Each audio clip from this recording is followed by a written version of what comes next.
Kyle Klingman with Trackwrestling, and what a great treat to have Tim Hartung, two-time NCAA wrestling champion for Minnesota, three-time All-American, got third that sophomore year, and was part of that building process to get Minnesota Golden Gophers to championships in 2001, 2002, and then ultimately 2007. Now the head wrestling coach at Stillwater High School in Minnesota. Great to have you on, Tim.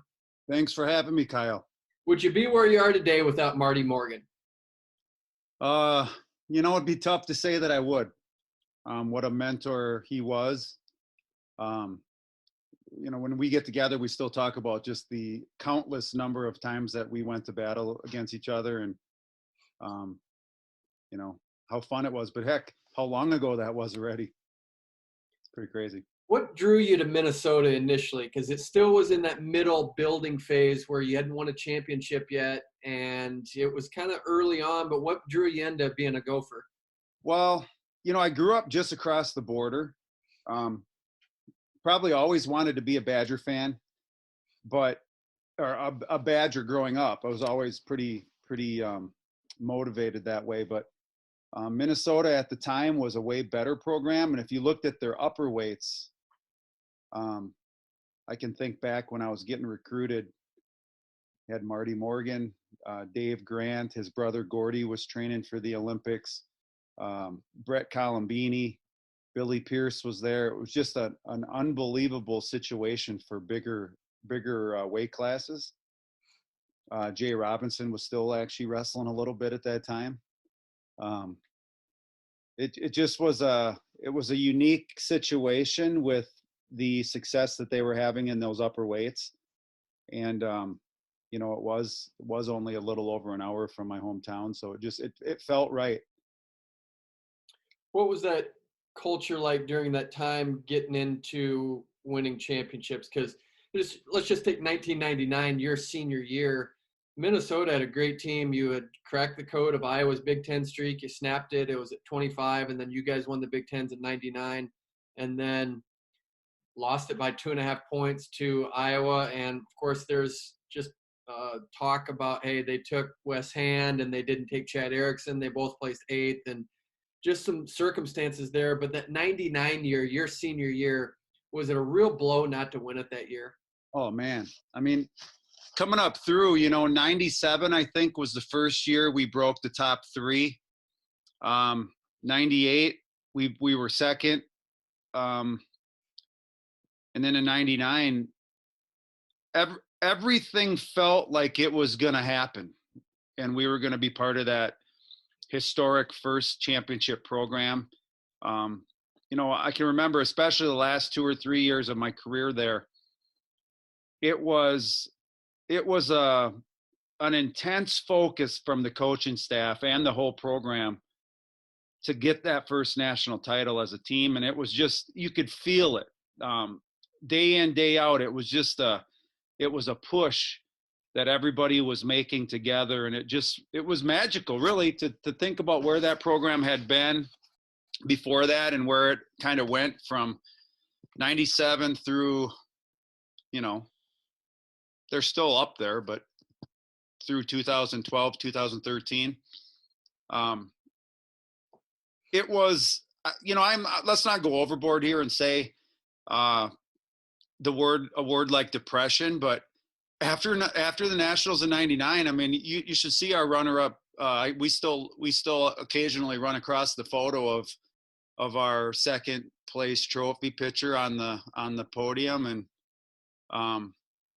it looks like we didn't place in all of our faces. It just was an emotional letdown when you're coming off the Big Ten victory against them, and we felt like it was our year and we had the team to do it, and we just fell short.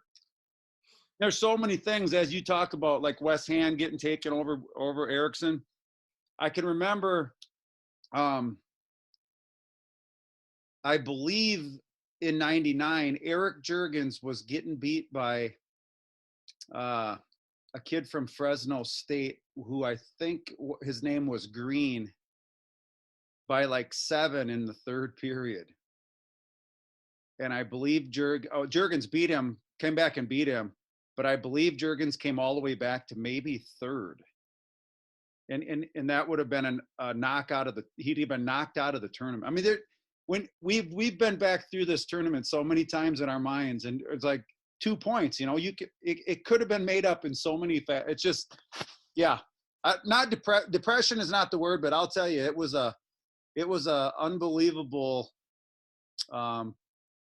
emotional feeling that when we get around and with our, that group of guys and talk about it, it still brings a droopy face to most guys. It's just, it was one of those deals that, very proud to be a part of that, but it was just one of those, it felt like it was going to happen and it didn't happen.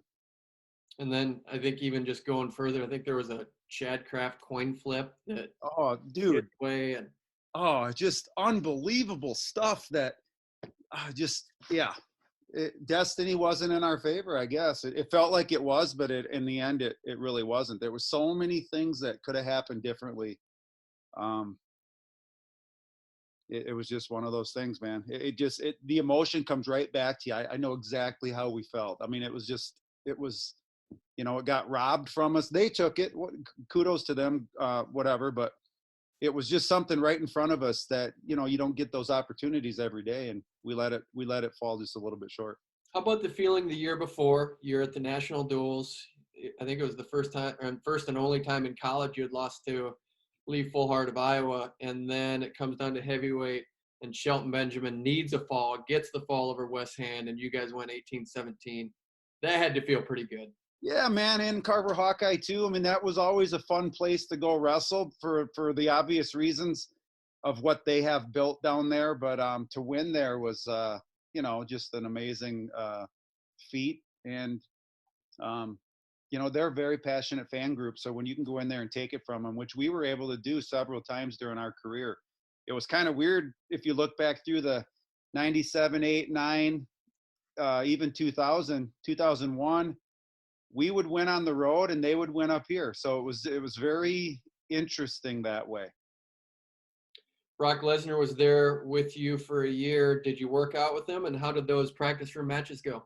Yeah, he came in and actually lived with me and Kraft the 2 years that he was with us, and then a year after that when he was getting ready for the WWE. So great guy, fun guy, especially at that time in his life, because he was coming out of South Dakota and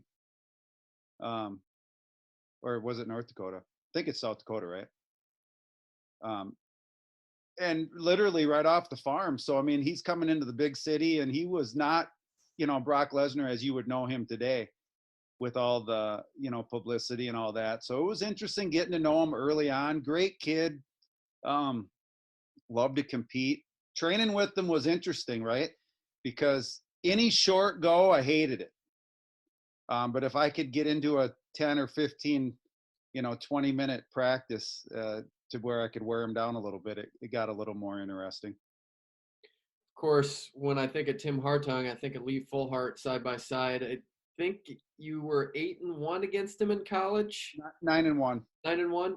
What was that like getting ready for someone that tough? I mean, the guy he always came at you, and clearly in college you had the advantage, but what was that like getting up for a guy like Lee Fullhart?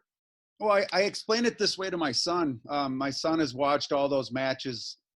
We had a video guy on our staff at the time that put all 10 matches together for me with some music and different things and some words and whatever. I use it with my son's a third grader, and he, just trying to teach him what competition's all about and not to steer away from the good guys and how the good guys kind of make it fun and how it makes the the experience better. And I use Lee Fullhart as an example. It wasn't fun to see him in the bracket all the time, but at the end of the day, he's what made winning those tournaments a lot more rewarding. So, a huge part of my college career, huge part of all those memories and accomplishments. And I just seen Lee actually this past December. He's coaching at Decorah again, I believe. Yep. And ran into him at the Minnesota Christmas tournament. So What was that like then in those matches to go against them? Because they were tight, man. I mean, what did it feel like to go against them? It was, oh man, it was just a battle. I mean, it was both guys just fighting hard, hand fighting like crazy. Position was huge. Only a couple really good scoring attempts would happen most of the time. And, gosh, I mean, you know how a career goes. I mean, I think there was only a couple matches where there was more than a couple points that separated us. And, kind of use that as an example too. Whoever can find a way to win in those moments like that generally can make or break a career. So I just think back of all those matches. Let's say I was on the other end of it, my career would have been, way less rewarding for sure. So just one of those battles. It's like, take any big rivalry in the history of sports, and on a smaller level, that's what it was like for us. When I've learned about your wrestling career, I hear kind of a theme that you probably weren't the most athletically gifted, but you were just a mental freak. How did you build yourself into being mentally tough? Oh gosh, that's a great question. I've been asked that a few times. I'm not exactly sure what the answer is, but I can tell you the reason, and sometimes my wife hates it, my kids hate it. One of the reasons that I think it was always to my advantage is that I was so competitive. I hated to lose. I still do. Doesn't matter if we're playing a game of cards. It doesn't matter if we're playing, bean bags. It just, I'm really driven to not lose, I guess, or just, I don't like, I want to succeed at everything that I do. And when I get time to put my full energy into it, like in college wrestling, man, when that was it, that's all you did outside of going to school, and have great people around you like Marty and Jay and Mark Schwab and, Joe Russell and Agam and Brock and just Owen Elson coming up underneath me. They're just the people that were around me. And helping me and figuring out for me what's going to work and what's not. It actually gets, if you think about it, a little easier than you think it would be. So just so many resources, and man, when you put that together with just that drive to not want to lose, I just think that's really what helps me out.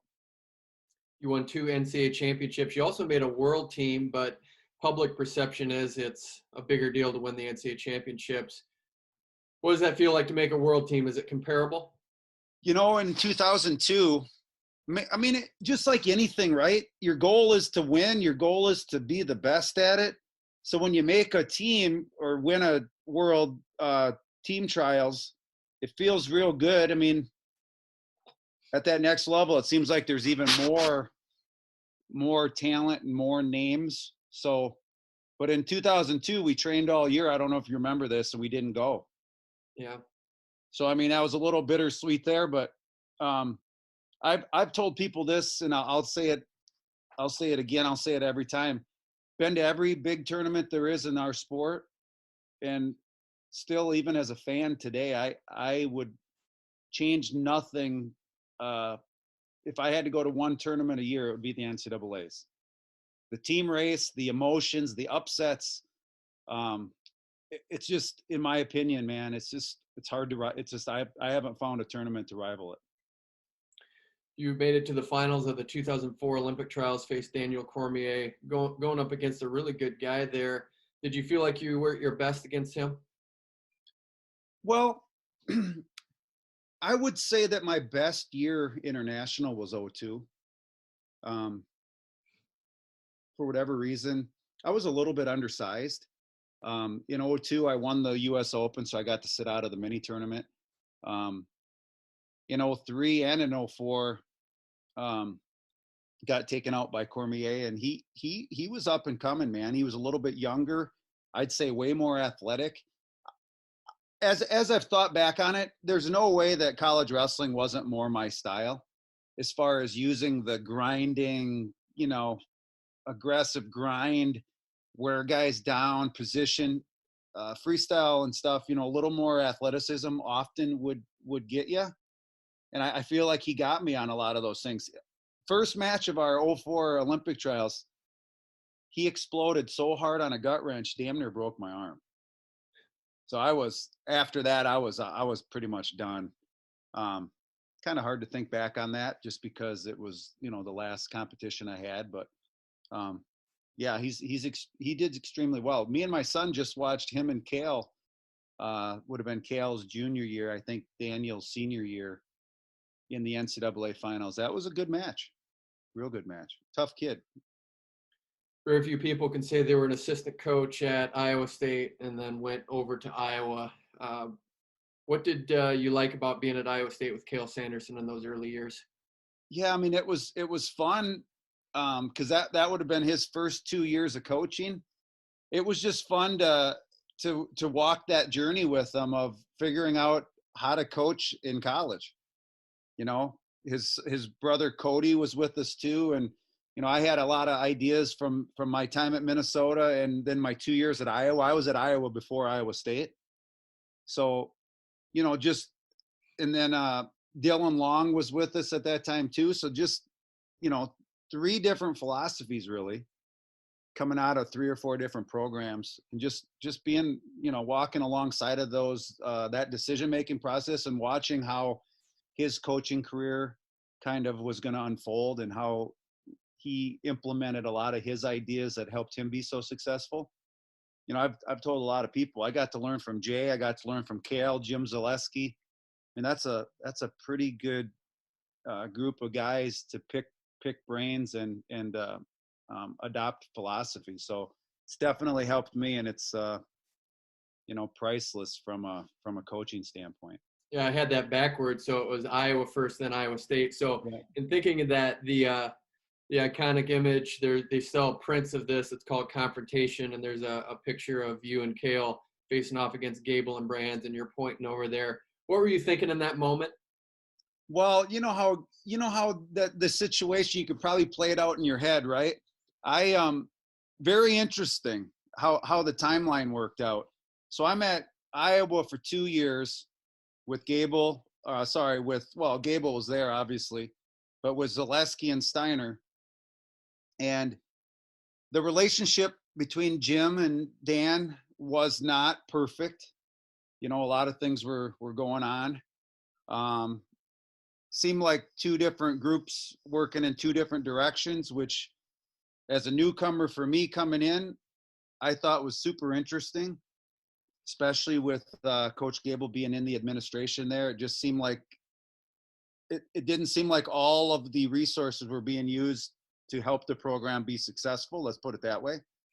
So, I had been told a few things from both sides, told that I didn't understand everything, and I didn't, right?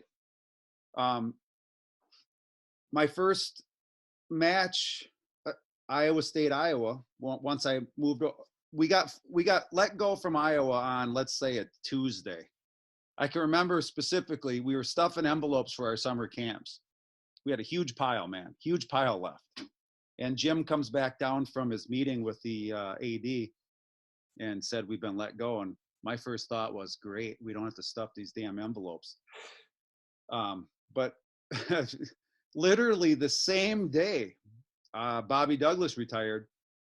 And the next morning, Cael called me up and asked me if I wanted to come coach with him. So I was out of a job for about 12 hours, which was just kind of ironic, right? So our first Iowa State Iowa duel, I had heard some things in the newspaper about how, it'll take some time to fix some of our guys from the Iowa staff. And I think Gable had said something like, well, Hartung had him for 2 years, it's going to take a little while. Well, the first match of the duel, I believe, was Perry against Travis Paulson. And it was a battle. And it came down to a very questionable takedown where Perry got the takedown to put it into overtime. But then Perry took a injury timeout, which for years, all during my career especially, you know what would happen when the opponent did that against an Iowa guy, right? They'd go nuts. And obviously it was more of a rest and a break. And that's where that situation came from, is right when he kind of started taking his injury time. Now, I don't specifically remember, it was either that or shortly after that, Perry gets the takedown in overtime to win the match, but it was very questionable.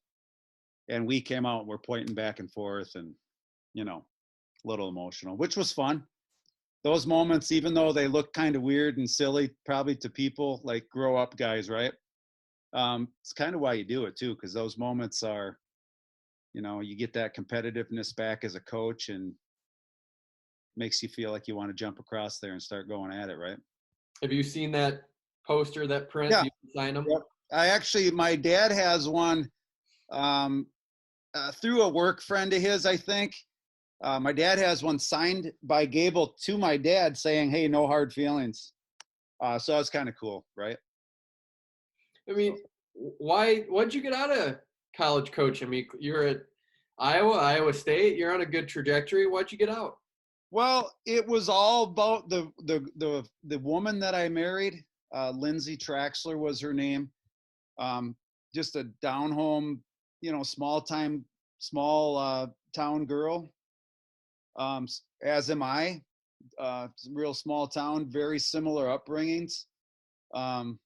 Really family orientated, and we had just gotten married, had our first we didn't know at the time, but our first daughter on the way, and we just wanted to have a slower paced life and be home all the time and, you know, less stress. That's really what it come down to. You know, people ask me all the time, do you miss it? I said, yeah, sure. Big Ten Nationals time, you miss it because those were the fun times.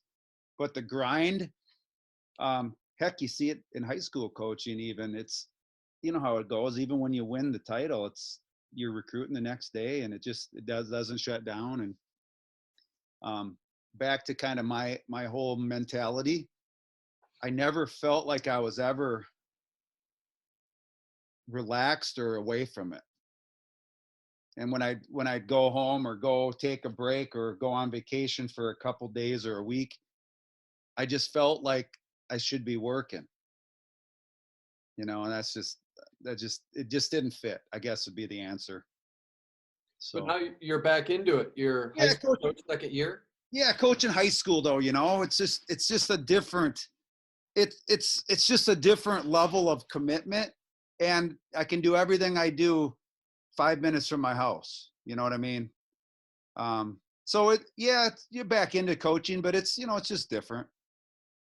College world right now, man, feel like they're recruiting fifth graders already. You know, it's just the way that changes, and with the social media, I mean, the problems. I told Steiner a couple years ago. I don't know. Time flies. How long ago did he start over at Fresno? Oh, it's been what, 2-3 years now? Yeah, I told him when I heard that he was going to restart that program, I got a bellyache. That the type of commitment and the work that those college coaches put in, man, it's awesome. I think about it. I mean, me and Morgan, you know, him and Ha a little bit about getting back in, but it's very, very not serious, right? And it's just like, wow, to think about how the coaching lifestyle is, and obviously you get paid well for it and all that. You can anyway.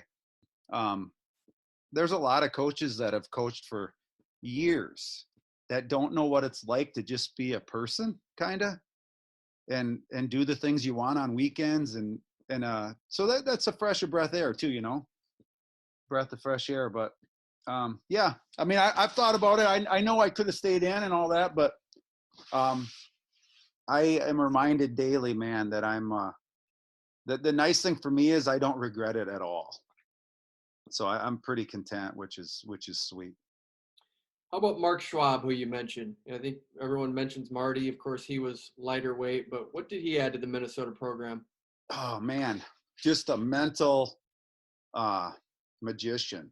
You know, he had the right thing to say about every scenario, and he painted the picture in you know, analogies, and he was always the guy that um, just was in your brain and in your mind and working on your mental approach, and um, would put you through some monster workouts on the side that would break you down, but that was the point, right? And then he'd just mentally rebuild you and made you feel like you had this unbelievable edge over anybody that you competed against because of what and how he put you through these things and talked to you, and how he um, just I would say he was the guy on the mental side that took it to a whole nother level, not just for me, but for pretty much our whole program.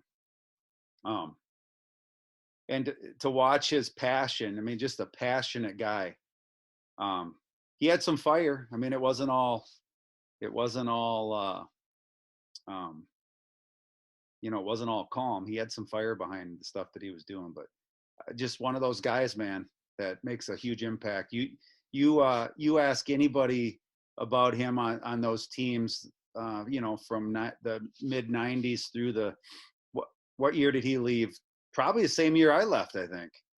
Yeah, somewhere in there. I mean, 03, 04, something like that. Every guy around our program, but during that time is gonna just be like, oh, Schwab, man, what an unbelievable motivator. I think it'd be what the main word or idea would be that comes out of their mouth. Very fortunate to have him as well in my history, right? so we mentioned the 99 year, that was your senior year, came close to winning it, and then they ultimately won it in 2001. Do you feel like you get the same satisfaction out of them winning it a couple years down the road as you would have been as an athlete? Oh, no way.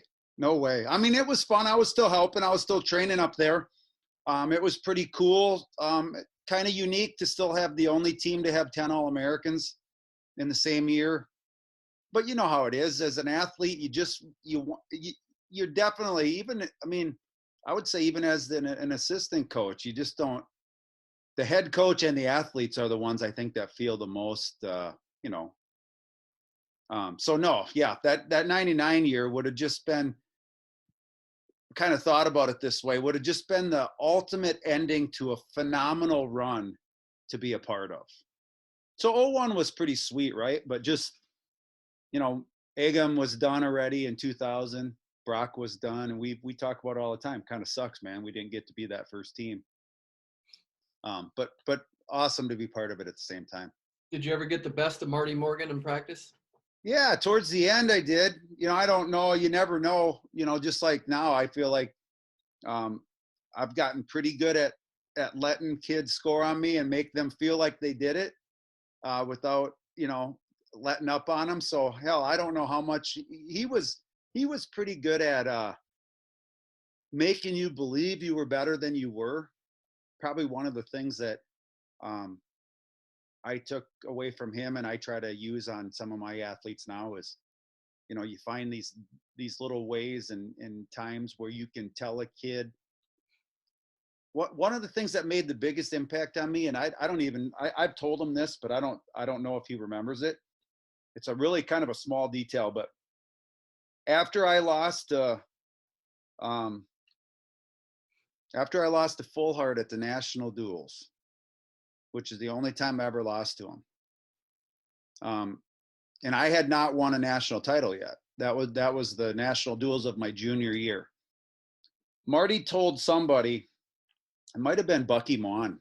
I'm pretty sure we were all at the same place eating after that or something. Because back in that time, they were bringing the D2 and D3 champs still to the Division I national duels, if you remember that. But he told, I think it was Bucky Mon, he goes, Hartung will never lose another match in college. And I overheard it. I wasn't standing there. And I was just like, wow, he is that confident in me. And it just little things like that, you know? So getting the best of him, yeah, but he was starting to get older. He had kids, and I think he was worn down and probably letting me score on him way more than he ever used to. So I don't know how to answer that. Knowing him, it was all his Jedi mind tricks, and but it worked. You know, he definitely gave me a boost. You know, when you guys probably talk all the time about wanting a certain person in your corner, he was that guy for me. When he was over, when I could look over and see him, it just, you know, gave me the little bit extra that sometimes you need. Has wrestling always maintained that importance in your life, even if you weren't coaching for a spell? Yeah, man, it has. I'll tell you right now, one of the traditions that we have started, and this year is the first one now because of the situation that we're in. Me and my dad, my brother, and then some real good friends of ours and their kids have been doing the annual NCAA trip as fans. What a fun tournament from a fan standpoint. You know, I follow different things on Twitter, try to get to a golfer match here and there. It's awesome that I have a kid. My two daughters actually we started a girls program this winter in Stillwater, a girls only, and my two daughters wrestled, and they like it. So it's still a huge part of my family, and you know, something I definitely enjoy. I hope my son really enjoys it, which he right now does, and I hope he wants to continue to do it. And but I know I'll be a fan. It's phenomenally where the sport has come, you know, and to watch guys like, you know, just there's so many examples, right? Israel Martinez wins it as a freshman, undefeated, I believe. Is it Israel? No, Isaiah. Isaiah Martinez. Yeah, sorry. And then I'm thinking in my mind as a fan, wow, this dude will never lose a match. He is phenomenal, just unbelievable. Then the next year, early in the season, a true freshman or a redshirt freshman by the name of Jason Nolf. Yes, Nolf. And it's just like, where are these young, prepared studs coming from? You know, I would have been I'm sure it's always been a little bit that way, but I'd have been out of a little more of the era of, you have to come in redshirt. You're probably not ready to win until you're a sophomore. Just in, you know, that's kind of just but nowadays, man, you're probably better apt at winning in your freshman and sophomore year. Heck, people that come in and win right away, Dustin Slater, they don't win again. It's just, I love this. I love it. I just love it. I love the competitiveness. And man, I tell you, you better not sit back on your accomplishments, because there are some hammers coming. We talk about the youth right now and watching some of these youth kids. I mean, technically, probably night and day above where I ever was. It's amazing. It's really awesome to see it. Let's end with this, Tim. Your favorite Jay Robinson story? Oh gosh, there's probably a few of them that are my favorite that I probably can't tell you.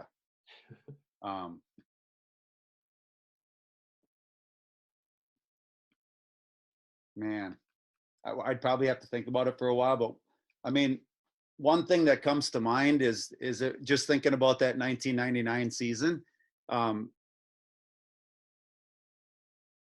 I personally, and I know several of us, we were a little worried about him.